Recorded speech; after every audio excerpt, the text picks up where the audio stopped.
তারিখে নির্বাচন হবে। আপনাদেরকে আমি 100% গ্যারান্টি দিয়ে বলতে পারি, কেউ যদি মনে মনে ভেবে থাকেন আরে এখানে তো প্রধান প্রতিপক্ষ নাই অথবা দুর্বল হয়ে গেছে, নির্বাচন খুব সহজ হবে, নো।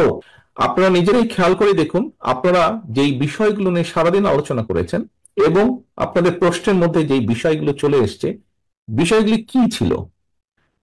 বিষয়গুলো ছিল, বলা যায় বিষয়গুলো সবগুলোই ছিল কিন্তু দেশের এবং দেশের মানুষের বিভিন্ন সুবিধা অসুবিধা সমস্যা নিয়ে, কনসার্ন নিয়ে আপনারা আলোচনা করেছেন।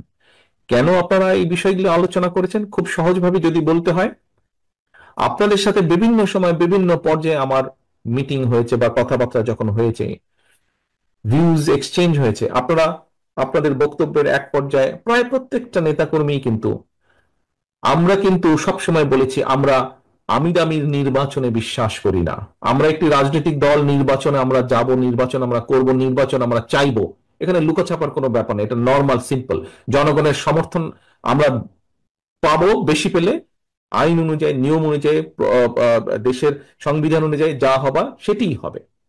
জনগণের সমর্থন ভিত্তিতে জনগণ যাকে বেশি সমর্থন নেবে তারা দেশ পরিচালনা করবে। অর্থাৎ আমরা নির্বাচন চাইবো, নির্বাচন চাওয়াটা কোনো অন্যায়ের বিষয় না, এটাই স্বাভাবিক।